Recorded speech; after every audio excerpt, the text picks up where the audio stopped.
बच्चों, जो हमारा ऊर्जा प्रबंध विषय E 310 के अंतर्गत अभी एनर्जी ऑडिट या ऊर्जा अंकेक्षण का अध्याय चल रहा है, उसमें हम आज बिंदु संख्या 3.11 3.11 energy audit of heating, ventilation and air conditioning इसका अध्ययन करेंगे।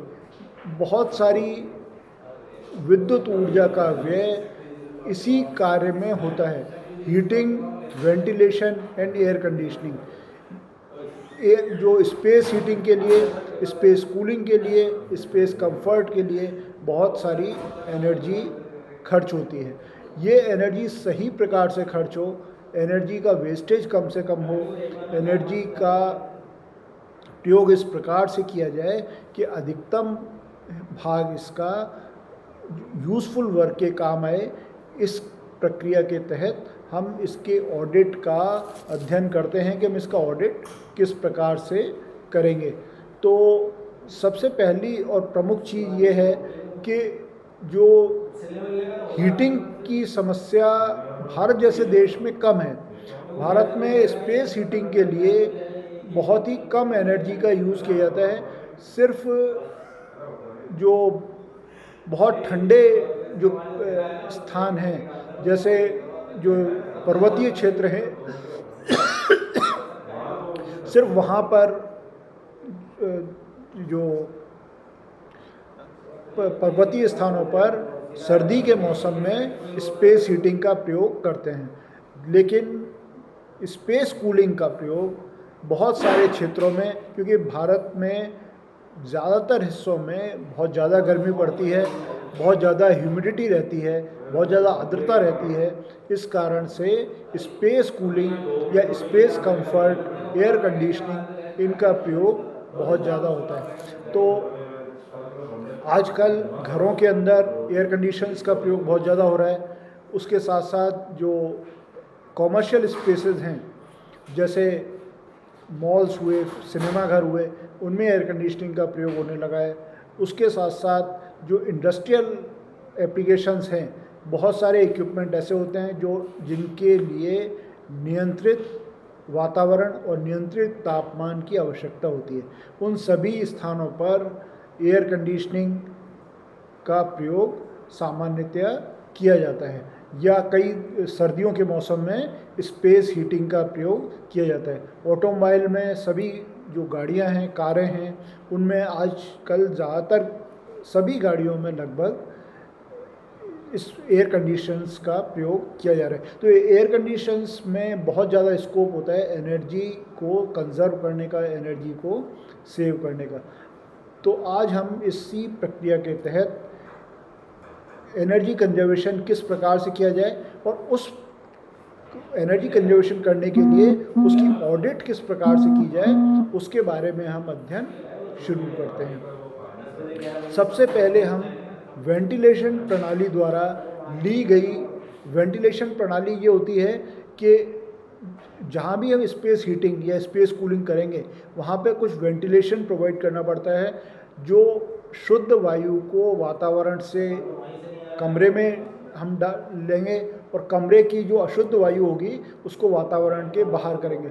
ये नियंत्रित होना चाहिए, क्योंकि अगर हम बिल्कुल ही खुला छोड़ देंगे तो हमारे एनर्जी बहुत सारी वेस्ट हो जाएगी, और बिल्कुल ही इस एनक्लोज कर देंगे तो ऐसी स्थिति में जो ऑक्सीजन का लेवल है वो धीरे धीरे कम होता जाएगा, और इसके साथ साथ कई तरह की बीमारी और समस्याएं भी उसमें पैदा होंगी। तो इसका नियंत्रण जरूरी है कि वेंटिलेशन किस प्रकार से प्रोवाइड किया जाए। कुछ हवा, जो कमरे की हवा है, उसको बाहर भेजा जाए और बाहर की हवा को अंदर लिया जाए। तो ये वेंटिलेशन हो गया। हीटिंग आपको पता ही है, स्पेस हीटिंग, जो ठंडी जगह हैं वहाँ पर स्पेस को गर्म करने के लिए इसको प्रयोग में लेते हैं। और एयर कंडीशनिंग सामान्यतया ज़्यादातर कूलिंग पर्पज़ से काम में लेते हैं। कई बार एयर कंडीशनिंग का प्रयोग हीटिंग के पर्पज़ से भी होता है, लेकिन भारत जैसे देश में जहाँ पे ज़्यादातर समय गर्मी पड़ती है, वहाँ पर इसका प्रयोग ज़्यादातर स्पेस कूलिंग के लिए ही किया जाता है। तो अब हम देखते हैं वेंटिलेशन प्रणाली में सबसे पहले ली जाने वाली वायु का आयतन का मापन किया जाता है, यानी हम टोटल कितनी उसमें हवा ले रहे हैं, तो उसे हम प्रति सेकंड हम निकालते हैं, प्रति सेकंड हमारे कितनी हवा आ रही है। तो ज़्यादातर इसमें कोई कंप्रेसर वाली स्थिति नहीं होती, इसमें एनटीपी पे नेचुरल टेम्परेचर प्रेशर के ऊपर हवा आएगी, तो उस हवा का आयतन का मापन उसमें किया जाता है। तो ये मीटर क्यूब पर सेकंड के अंदर प्रति सेकंड आने वाली हवा का मापन किया जाता है। उसके साथ साथ वायु आयतन इस तरीके से ज्ञात हो जाएगा कि हमें प्रति सेकंड जब आने वाली हवा की मात्रा हमें पता चल गई, तो हम उसमें कितना वायु का आयतन प्रति सेकंड आ रहा है उसका अच्छी प्रकार से मापन कर सकते हैं। उसकी तुलना जो स्टैंडर्ड वैल्यूज़ हैं उनसे करने का प्रयास किया जाता है, यानी उसमें वास्तव में आनी कितनी चाहिए। तो यदि मान लीजिए हवा आपके ज़्यादा आ रही है, इसका मतलब वहाँ पर और जो हम ये कह सकते हैं कि इस पे जो एनर्जी का वेस्टेज ज़्यादा हो रहा है। अगर हवा जितनी आनी चाहिए जो स्टैंडर्ड वैल्यू है उससे ज़्यादा आ रही है, इसका मतलब वहाँ पे वेस्टेज ज़्यादा है। अगर हवा कम आ रही है तो वह भी नुकसानदायक है, क्योंकि वो हवा अगर कम आ रही है तो वो निश्चित रूप से जो वहाँ पे लोग काम कर रहे हैं उनके शरीर को नुकसान करेगी, क्योंकि उसमें ऑक्सीजन का लेवल धीरे धीरे कम होता जाएगा और उसके साथ साथ जो कई तरह के वायरस कीटाणु जो होते हैं वो उस हवा में बढ़ते जाएंगे। तो वेंटिलेशन प्रॉपर होना बहुत ज़रूरी है, बहुत ही आवश्यक है। तो इसको हम जो स्टैंडर्ड वैल्यूज़ हैं उनसे कंपेयर करते हैं कि वास्तव में कितनी हवा मीटर पर क्यूब पर सेकंड कितनी आयतन जो है प्रति सेकंड आ रहा है। इसके लिए हम इसकी पुली में चेंज भी कर सकते हैं। तो पुली में चेंज करने से क्या होता है कि जो मोटर है, मोटर की हॉर्स पावर कम हो जाएगी, और दूसरा जो ऊष्मा की जो हानियां हैं हीटिंग के समय वो भी कम हो जाएंगी। तो एचपी का रिडक्शन जो है वो हो जाएगा। तो जब भी हम हवा को नियंत्रित करेंगे तो सीधे सीधे वो ऊर्जा की बचत को ही इंडिकेट करेगा। तो एचपी यानी जो हॉर्स पावर में जो कितना रिडक्शन है उसको हम बहुत आसानी से कैलकुलेट कर सकते हैं। HP reduction is equal to HP into new volume meter cube per second, new volume meter cube per second divide by old volume meter cube per second. तो इस फॉर्मूले से हम ये निकाल सकते हैं कि हमारे पास अब पहले की तुलना में कितनी हमने हवा को रिड्यूस कर लिया। लेकिन ये फिर ध्यान रखने की बात है कि जो स्टैंडर्ड वैल्यूज़ हैं उसी से हमें इसको कंपेयर करना है। दूसरी चीज़ ये है कि जब प्लांट बंद हो, जिस समय प्रोडक्शन बंद हो, जिस समय किसी सिनेमा घर में, किसी मॉल में लोग नहीं हों, ऐसी स्थिति में ये वेंटिलेशन सिस्टम को बंद करने से, वेंटिलेशन सिस्टम को बिल्कुल क्लोज कर देने से बहुत सारी ऊर्जा की बचत की जा सकती है। तो ये भी बहुत ही आवश्यक है कि जिस समय किसी इंडस्ट्री में, किसी प्लांट में, किसी कॉमर्शियल प्लेस में या इवन घर पे जब लोग उस स्पेस में नहीं रह रहे हैं या उस समय लोग वहाँ नहीं हैं, उस समय उसको बंद कर देना काफ़ी सारी ऊर्जा की बचत को बढ़ावा देता है। इसके अलावा इसमें टेम्परेचर की ऑडिट भी आसानी से की जा सकती है। वो भी की जा, क्योंकि कंट्रोल टेम्परेचर अगर नहीं होगा तो कंफर्ट नहीं मिलेगा, और अगर टेम्परेचर अगर आपने बहुत कम कर दिया तो आपके जो एनर्जी कंजम्पशन है वो बहुत बढ़ जाएगा, एनर्जी का वेस्टेज बढ़ जाएगा। जो कंफर्ट लेवल है वो आदमी के लिए अलग अलग हो सकता है, लेकिन एक स्टैंडर्ड वैल्यूज़ भी होती हैं, और उसको अगर हम जितना आगे बढ़ाएंगे, जितना ज़्यादा इसको आगे जो टेम्परेचर है उसको जब हम आगे करेंगे तो उससे या उसको बढ़ाएंगे तो उससे हमारे ऊर्जा की बचत होगी। तो प्रत्येक क्षेत्र और मौसम के हिसाब से टेम्परेचर की सेटिंग की जानी चाहिए। यानी वहाँ पे एटमॉस्फेरिक टेम्परेचर कितना है और उस क्षेत्र में सामान्यतया कितना टेम्परेचर, यानी अगर हम 1 डिग्री टेम्परेचर सेटिंग बढ़ाते हैं एसी के अंदर तो लगभग 4 से 5% बिजली की बचत हम कर सकते हैं। उसके साथ साथ जो अनऑक्यूपाइड क्षेत्र हैं, अनऑक्यूपाइड जहाँ पे कोई काम नहीं हो रहा, जहाँ पे कोई रह नहीं रहा है, उसकी हमें पहचान करनी पड़ेगी और उसको हमें हटाना पड़ेगा उस क्षेत्र से जहाँ पर जो हमें कूलिंग या हीटिंग करनी है। अंदर के तापमान की तुलना नियमानुसार जो मान है, यानी जो हमारे स्टैंडर्ड्स हैं, उससे उसकी तुलना करेंगे और उसी के अनुसार टेम्परेचर को सेट करेंगे। इसके अलावा थर्मोस्टेट की जो सेटिंग है उसको रीसेट करेंगे। अनऑक्यूपाइड आवर्स, जब जिस समय में कोई वहाँ रह ही नहीं रहा, उस समय में उस सिस्टम को बंद कर देंगे। इन सब तरीक़ों से एनर्जी को आसानी से सेव किया जा सकता है। और एक न्यूनतम सेटिंग, आजकल एसी में सभी जगह पे न्यूनतम सेटिंग बढ़ा दी है। भारत सरकार ने भी इस तरह के गाइडलाइन जारी किए हैं कि न्यूनतम सेटिंग उसमें बढ़ा दी जाए, जिससे कि एनर्जी की बहुत सारी बचत हो जाती है।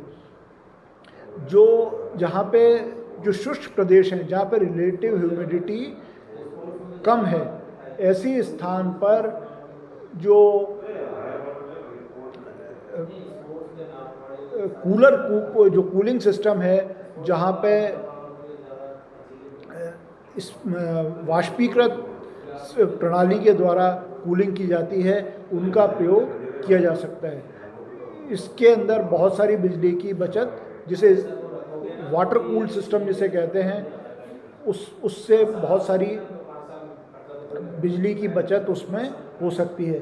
20% अपेक्षित आर्द्रता जो होती है, रिलेटिव ह्यूमिडिटी, वो पर्याप्त होती है। तो ये इस तरीके से जो ड्राई क्षेत्र हैं, जहाँ पे ह्यूमिडिटी बहुत कम है, वहाँ पर स्पेस कूलिंग के लिए जो वाष्पीकृत सिस्टम है, जो एवेपोरेटिंग सिस्टम है, एवेपोरेटिव कूलिंग है, उसका प्रयोग किया जा सकता है। अब HVAC में हीट रिकवरी का भी बहुत महत्वपूर्ण योगदान है। हीट रिकवरी के लिए कई तरह के उपकरण काम में लेते हैं, जैसे हीट व्हील, या इसको तापीय पहिया भी कहते हैं, air to air heat exchanger, यानी हवा से हवा का तापीय विनिमायक, ऊष्मा पाइप जिसे हीट पाइप भी कहते हैं, रन ऑफ आवर कॉइल एक्सचेंजर, अपशिष्ट ऊष्मा का पुनः प्राप्ति बॉयलर यानी वेस्ट हीट रिकवरी बॉयलर, और इकोनोमाइज़र। इन सब चीज़ों का प्रयोग वेस्ट हीट रिकवरी को रोकने में, हीट को एक स्थान से दूसरे स्थान पर ले जाने में किया जा सकता है। अब इनके कुछ इस तरीके के लाभ हैं जिनको आप नोट कर लें। जैसे अगर चिमनी गैसों का तापमान 22 डिग्री कम किया जाए तो बॉयलर में 1% ईंधन की बचत की जाती है। यानी जो एग्जॉस्ट है, जो चिमनी से एग्जॉस्ट हो रहा है, उसका टेम्परेचर यदि हम 22 डिग्री कम कर दें तो 1% ईंधन की बचत हो सकती है। यदि हम पानी का तापमान 6 डिग्री बढ़ा के दें, यानी हम मान लीजिए वहाँ 30 डिग्री टेम्परेचर का पानी दे रहे हैं, उसी जगह 36 डिग्री टेम्परेचर का पानी दें, तो उससे भी 1% ईंधन की बचत हो सकती है। 15 से 20% कोयले की बचत जो इम्प्रूव सिस्टम हैं उनके द्वारा की जा सकती है। जो बॉयलर में भेजे जाने वाले भाप जो होता है, उसकी क्षमता को बढ़ाकर ऊर्जा की बचत की जा सकती है।